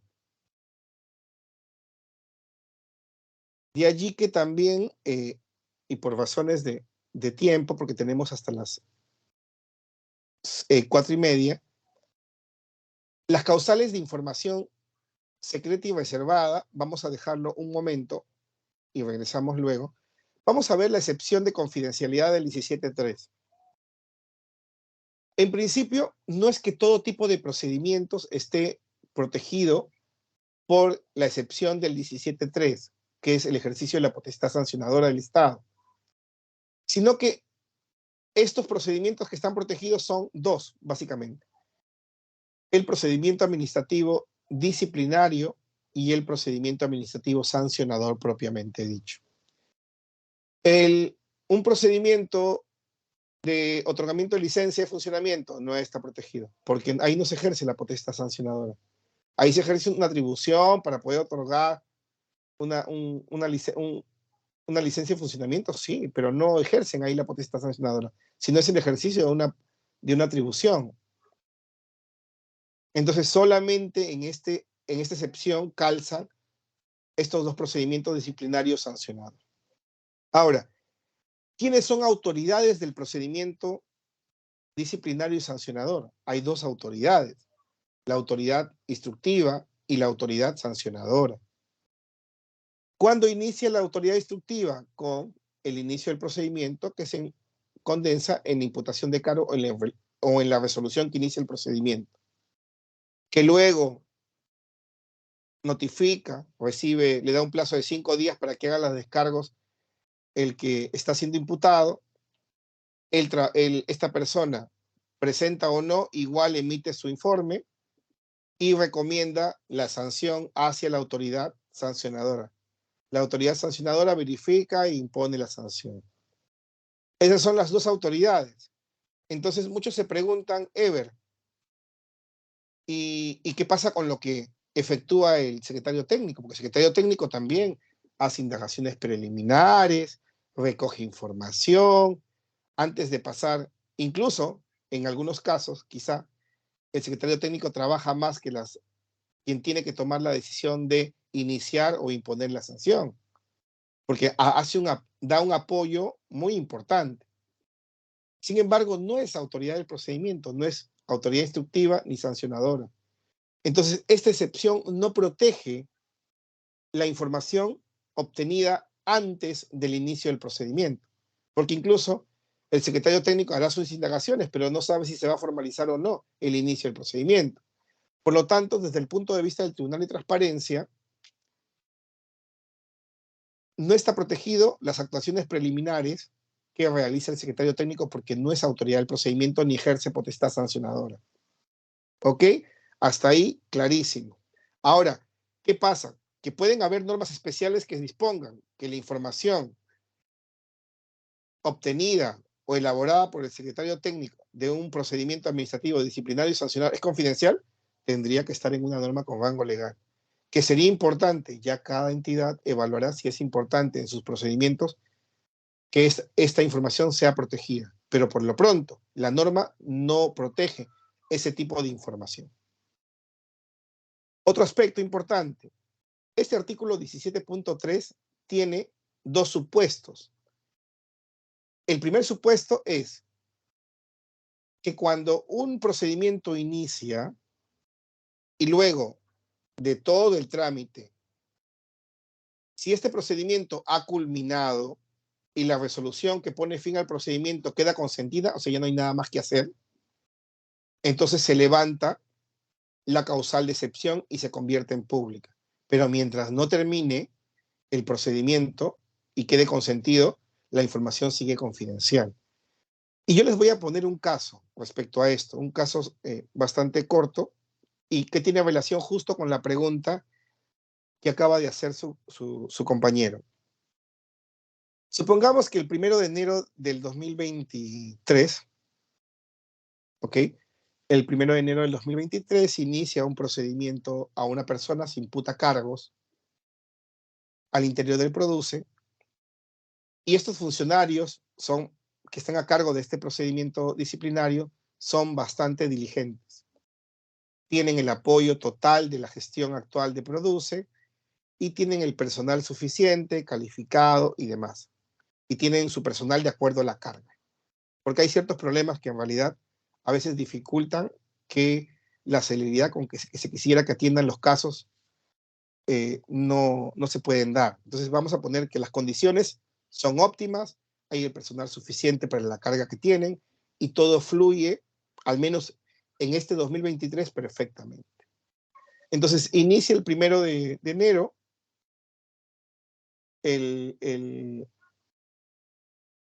la autoridad instructora, inmediatamente el 1 de enero se toma para la evaluación un par de semanas. Al par de semanas realiza la realiza la notificación en 2 semanas. La persona presenta descargos o no presenta descargos, da lo mismo para el caso en concreto. Y con eso, 2 semanas más se toma y en esas 2 semanas ya estamos en un mes y presenta la propuesta de sanción hacia la autoridad sancionadora. La autoridad sancionadora evalúa el tema, en otro mes emite el documento sancionando a este funcionario, porque en realidad también incluso la infracción era bastante sencilla y simplemente le dieron 5 días, suspensión sin goce, 5 días sin goce de haber. En 2 meses tenemos un procedimiento culminado. Y este funcionario, 5 días, tiene mucho dinero, le da igual, no interpone recurso de apelación, por lo tanto, esa resolución queda consentida. ¿Ok? Y tenemos ese caso en el cual en 2 meses podría estar, ¿no? Estamos soñando quizá, pero en ese caso se resolvió, no se impugnó, quedó consentida. A partir de que se declara consentida, cualquiera puede solicitarlo en el marco del derecho de acceso a la información pública y puede conocer dicha información. Pero nosotros sabemos que ahorita estamos en un caso en el país de las maravillas. Y entonces van a suceder casos en los cuales la entidad va a iniciar el procedimiento, notifica a los 5 meses, el ciudadano presenta sus descargos en el plazo a los 5 días, la entidad nunca emite su informe proponiendo la sanción, pasaron los 6 meses y ni siquiera han propuesto la sanción al sancionador. O va a pasar que en la primera instancia también lo haga rápidamente, a los 2 meses lo tenga la recomendación de sanción, la autoridad sancionadora, y la autoridad nada que ver, nunca sancionó.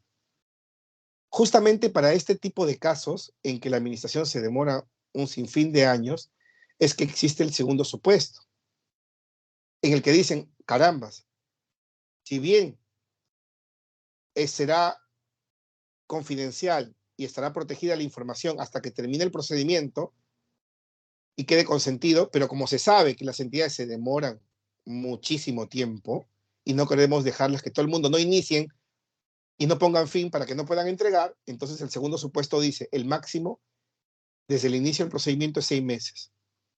Sanciones o no sanciones. Primera y segunda instancia, no importa. 6 meses para todo.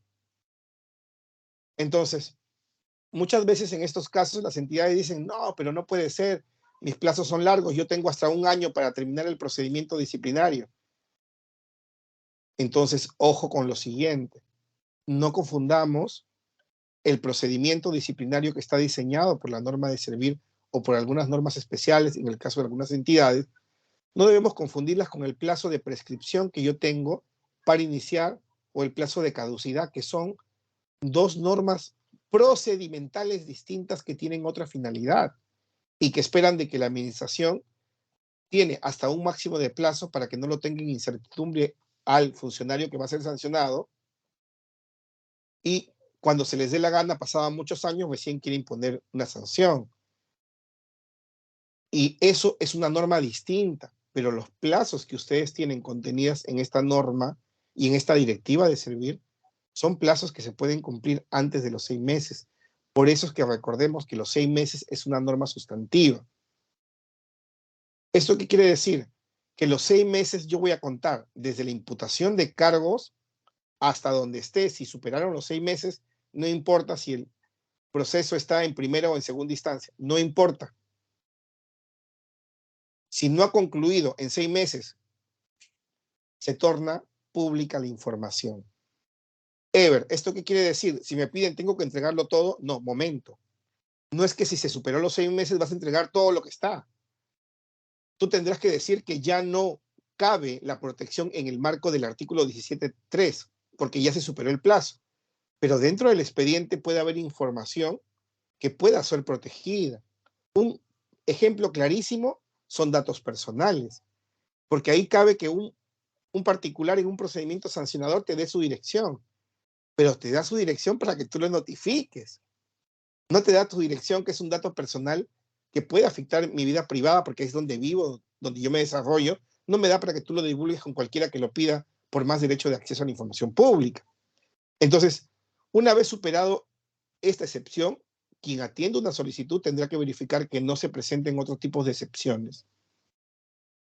Entonces, aquí nosotros tenemos 2 lineamientos en torno a este tema. El primero, que fue emitido en el año 2021, que dispone que todos los procedimientos administrativos que se instauren dentro de esta potestad, o sea, disciplinarios y sancionadores, adquieren naturaleza pública una vez transcurridos los 6 meses contados desde el inicio del referido procedimiento. Pero como eso no fue suficiente en el 2021 y seguían presentándose casos en los cuales no se acreditaba este supuesto, entonces el Tribunal de Transparencia dispuso lo siguiente, que para que se pueda acreditar como regla procedimental se señala que las entidades deben indicar la existencia del procedimiento administrativo sancionador, obviamente en trámite o procedimiento disciplinario, especificando el número de expediente, así como la fecha en que se inició, y además de eso, de que obviamente que la información que están requiriendo está protegida por esta causal de excepción, indicando la fecha antes mencionada. Quisiera saber si es que allí he respondido a la pregunta de la persona que formuló la consulta.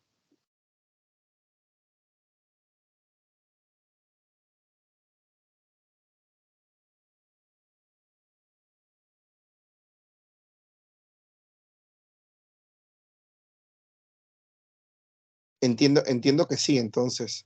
Ok, nos ponen en el chat. Sí, doctor. Ok, perfecto. Entonces, vamos a ver esta última. Excepción de confidencialidad regulado en el artículo 17.4.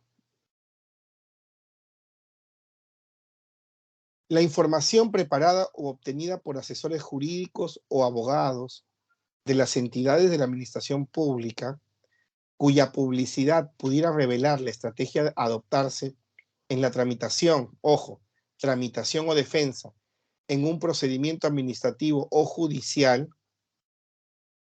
Hasta ahí estamos frente a la excepción conocida como estrategia de defensa. Entonces, ¿qué ha dicho en torno a ello el Tribunal de Transparencia? El Tribunal de Transparencia ha señalado lo siguiente, que para la configuración de esta excepción se deben de presentar 3 o hasta 4, en este caso el lineamiento resolutivo del 2021 dice 3, aunque después el tribunal en futuras resoluciones lo ha desagregado el 1 en 2. Pero en términos prácticos no cambien nada. Entonces, debo indicar lo siguiente. Primero, que la norma establece que la información haya sido elaborado o obtenido por la entidad. Ese es 1. 2, que quienes hayan elaborado los documentos no pueden ser cualquier persona ni cualquier profesional, sino ha indicado específicamente asesores jurídicos o abogados. Y obvio, porque es una estrategia de defensa.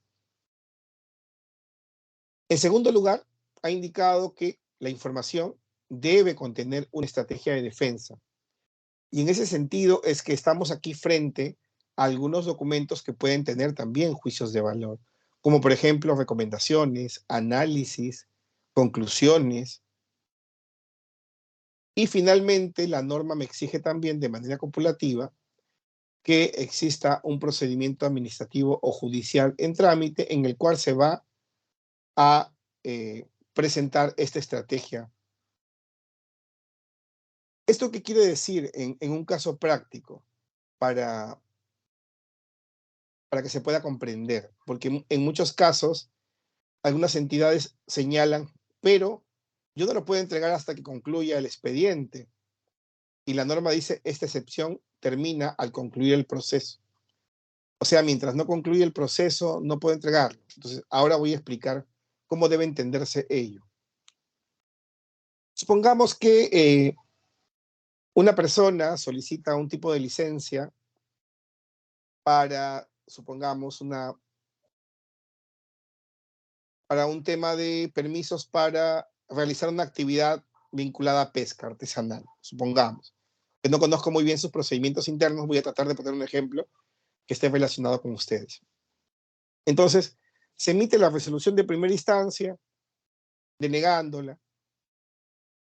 Esta asociación de pesca o este pescador interpone el recurso de apelación. El recurso de apelación también se confirma lo que dijo la primera instancia. Y el ciudadano en sus 3 meses que dispone el artículo pertinente de la ley 27.584, que es la ley del contencioso administrativo, presenta su impugnación en vía judicial, demanda contenciosa administrativa, para que se declare nulo. Entonces, se supone que frente a esto el Poder Judicial, el juzgado respectivo, califica la demanda y notifica la demanda porque admite a trámite y notifica a la Procuraduría Pública de Produce. La Procuraduría Pública de Produce, dentro seguramente tiene unos cuantos abogados que ven temas contenciosos, requieren la información a la Dirección de Pesca. Y le dicen, remíteme el expediente completo, pero además te pido que me envíes un informe fundamentado respecto de los argumentos esbozados por este ciudadano en su demanda contenciosa administrativa. Entonces, la Dirección de Pesca tiene un abogado ahí especialista que inicia su informe con los generales, luego coloca antecedentes mediante solicitud o escrito tal, requirió esta licencia, mediante resolución tal se denegó porque no cumplía con esto. Mediante documento tal, el señor presentó recurso de apelación, mediante tal se confirmó la resolución de primera instancia. Apartado 2, fundamentos de la demanda. Apartado 3, análisis de los fundamentos, ¿no? Y comienza a analizar los fundamentos del ciudadano y comienza también a contradecir. Finalmente concluye que todo está ok, que el ciudadano no ha motivado de manera aparente, no tiene fundamento legal, los artículos que he utilizado ya no están vigentes, y finalmente recomienda que se interponga una excepción de oscuridad o ambigüedad, que los medios probatorios que ha presentado se pueden en su oportunidad tachar, pero además de eso contiene también una serie de recomendaciones, ¿no? Que pueden tomarlo o no, obviamente, la Procuraduría. Una vez que envían a Procuraduría, la Procuraduría tiene ahí, obviamente, el informe y comienza la elaboración de su demanda. Entonces, si alguien pide los informes que esté elaborando cuando no ha presentado su contestación de demanda, obviamente, como se dice, entre comillas, clavadito, está configurado todos estos supuestos, elaborado, obtenido por asesores jurídicos o abogados, tiene una estrategia de defensa que está contenida en la parte de análisis, conclusiones y recomendaciones, porque no podemos decir que contiene estrategia de defensa los antecedentes. Los antecedentes no van a cambiar. No van a cambiar los fundamentos de la demanda. Eso no va a cambiar. Lo que está protegido son ese análisis, esas recomendaciones, esas conclusiones, esos juicios de valor que van a ser utilizados en estrategia de defensa. Los antecedentes no son estrategia de defensa. Entonces, y además de eso, ya hay un procedimiento administrativo iniciado. Es más, tienes el expediente ahí, el número de expediente, el juzgado contencioso a cargo. Entonces, hay que indicar todo este tema. Sin embargo, muchas veces las personas no piden los informes, sino que piden copia de la demanda. Y cuando piden copia de la demanda, las entidades muchas veces dicen, no te puedo entregar porque hay estrategia de defensa. Caramba, recordemos lo siguiente, que la estrategia de defensa lo que protege es que no se divulgue algo que voy a utilizar, porque estoy yo justamente elaborando, engranando cómo voy a contestar la demanda, en este caso en concreto. Y una vez que presento la contestación de demanda, ya se reveló. Lo que yo no quería que nadie conozca, ya lo revelé. El juez lo conoce, se va a notificar a la otra parte, porque tiene que saberlo. Ya no es confidencial. Entonces, si a mí me piden la demanda, yo la demanda no puedo argumentar, la demanda o la contestación ya no podría argumentar que está protegida por estrategia de defensa, porque la estrategia ya se reveló. Y entonces está premunida de publicidad y yo podría entregar un documento que ya presenté al juzgado, porque ya se reveló. Pero distinto es que alguien me diga, no quiero la demanda, sino una vez presentada la contestación, yo requiero los informes que contienen estrategia de defensa. Pero ojo, como yo les dije, el informe yo le puedo entregar solamente los antecedentes, en el primer caso, porque los demás contienen estrategia y no había presentado contestación. Pero si es que yo ya presenté contestación, para yo denegar estos informes, tendría que acreditar que existen todavía en esos informes estrategias de defensa que no lo he utilizado porque lo voy a utilizar más adelante, ya sea en la instancia de saneamiento, ya sean para los alegatos, ya sea para proponer otro tipo de actuaciones al interior de ese proceso. Entonces, por eso es que hay que fundamentar adecuadamente este tema. Yo con ello voy a terminar por razones de tiempo. No sé si hasta allí hay algunas preguntas para poder responderlas.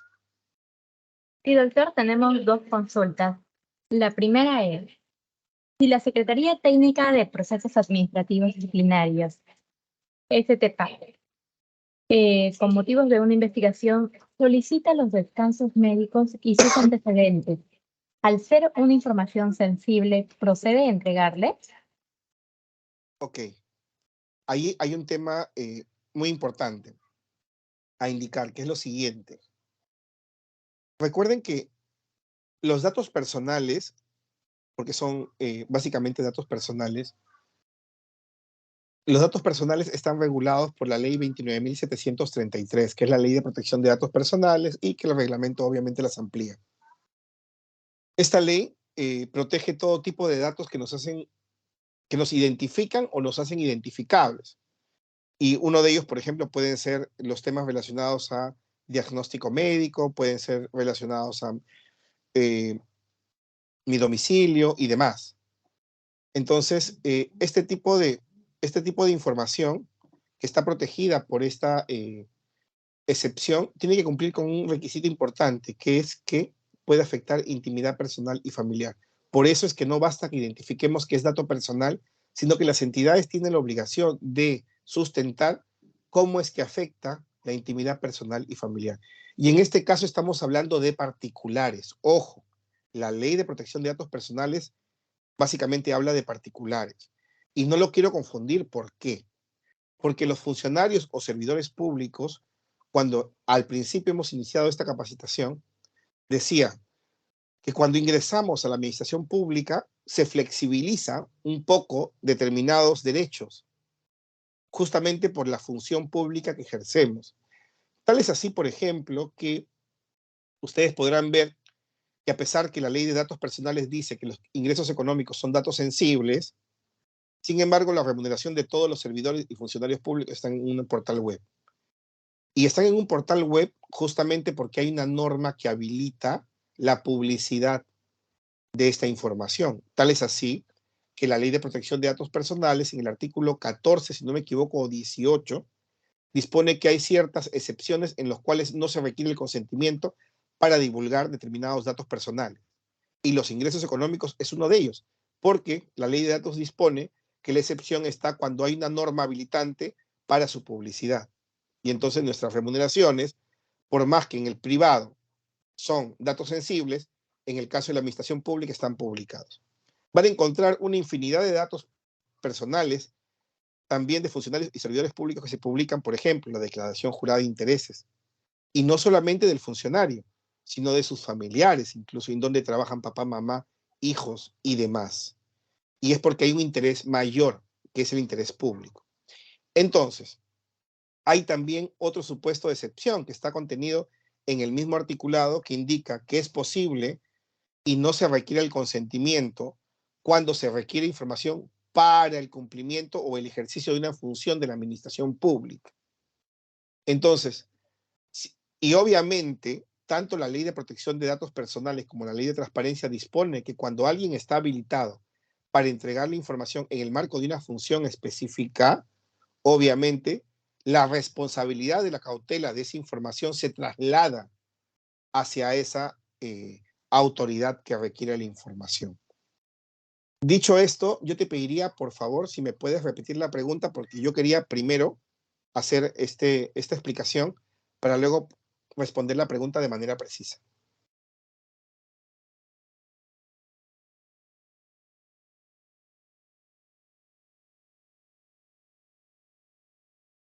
Ah, ok.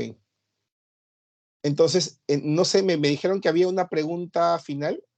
Sí, doctor, de la servidora Yamis Rodríguez Florido, que nos dice, si la información solicitada significa una ventaja competitiva para una empresa respecto a las otras, ¿igual se debe enviar?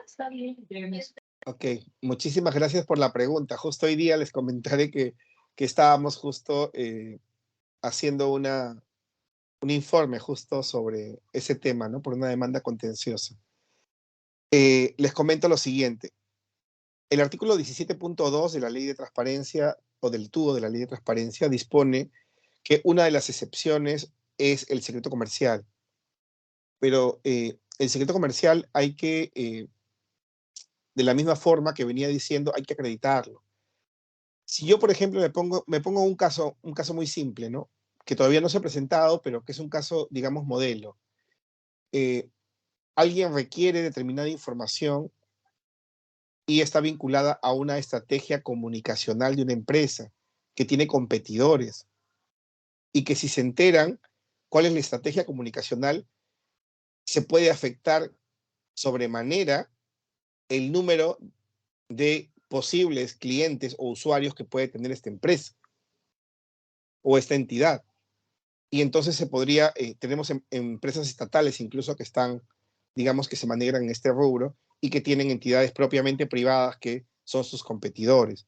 Entonces, en esos casos hay que determinar de manera clara y precisa que en realidad este tipo de información tiene una expectativa de mantener en secreto, porque eso es lo que manda tanto, hay un decreto legislativo 1041, si no me equivoco, hay unas normas que ha establecido la Comisión de Competitividad de Indecopi, que nosotros en las resoluciones lo venimos desarrollando, y que es importante tenerlas en cuenta porque si uno acredita, como les digo, la expectativa de secreto de esta información, de que la entidad ha tenido siempre esa actitud para guardarlo en reserva, que hay un nivel de afectación que hay que acreditarlo y determinadas materias que estarían incluidos dentro de esto, obviamente, si se configuran en conjunto, hay que proteger esa información. Pero lo importante, como les señalo, y con esto también termino, lo importante siempre es que ustedes tengan en cuenta que son autoridad del procedimiento en primera instancia. El tribunal es la autoridad en segunda instancia. Pero siendo ustedes la autoridad en primera instancia, corresponde a ustedes motivar el acto administrativo que emiten. No importa en dónde esté contenido el acto administrativo. Ustedes saben, como yo, que no importa que el acto administrativo esté contenido en una resolución formal, porque cuando uno va a impugnar al contencioso administrativo en sede judicial, yo puedo impugnar incluso los actos materiales, como son un correo electrónico, una carta, un oficio. No importa cómo se llame o en qué documento esté contenido, lo importante es que ustedes motiven, así sea por un correo electrónico, porque solo así, cuando llega a segunda instancia, nosotros vamos a saber cuáles son sus fundamentos y si en realidad hay una motivación adecuada por lo cual se está denegando la información, porque no esperemos que en una segunda instancia, cuando no se presentan todos los recaudos y ni siquiera hay una motivación suficiente para poder advertir el por qué se está protegiendo la determinada información, pretendan ustedes que se confirme. Entonces, importantísimo, creo, la motivación. No sé si hay alguna pregunta adicional, si no, nos despedimos.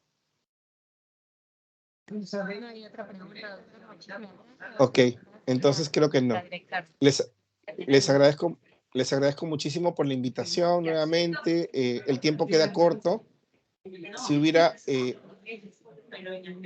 quedo atento a ustedes, ¿no? Si es que necesitan algún tema de capacitación nueva, en otros temas, quedo a su disposición como siempre. Muchísimas gracias. Muchas gracias, director.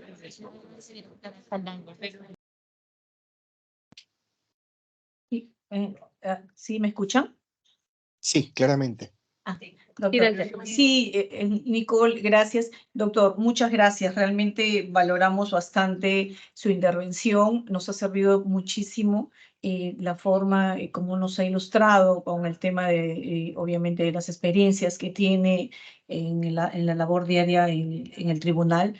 Nos ha servido mucho porque nosotros creo que en la labor diaria tenemos la calidad mucho del tema de poder responder estas solicitudes de acceso a la información pública y muchas veces como que también entramos en un tema de evaluación, de tener el criterio necesario, de tener los antecedentes necesarios y en este caso muy interesante el tema también de los criterios resolutivos que nos van a servir mucho para poder tener un sustento de motivación también hacia las respuestas que tengamos que dar hacia los administrados. Entonces, de verdad, como usted dice, pues el tiempo queda corto y definitivamente le tomamos la palabra también, porque esperamos contar nuevamente con usted. Siempre es grato tenerlo con nosotros, escucharlo, y yo le agradezco enormemente que nos haya ilustrado nuevamente en estos temas. Y obviamente también agradecer a todos y cada uno de los servidores y funcionarios que también nos han acompañado, porque también ellos han sido, obviamente, también invitados, al igual que todos los servidores, no solo para Produce, sino también para todo el sector. Entonces, agradecer a cada uno de ellos también por su presencia, por la atención y la responsabilidad en este tema. De verdad que, como le digo, le tomamos la palabra y esperamos nuevamente contar con usted en cualquier otra oportunidad. Muchas gracias. Gracias, Nicole. Gracias a todos. Hasta luego. Muchísimas gracias, doctor Ebert. Muchísimas gracias. Muchas gracias por la intervención exposición. de Gracias. Contralor. Gracias a todos ustedes por conectarse y que tengan muy buenas tardes. El evento ha concluido. Hasta luego. Posición, por favor.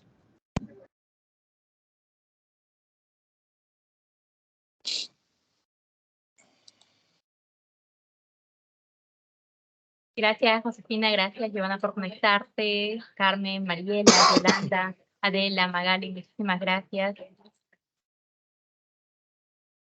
Gracias, María Custodio. Dice, gracias, doctor. Fue amplia su capacitación a punto de mi criterio.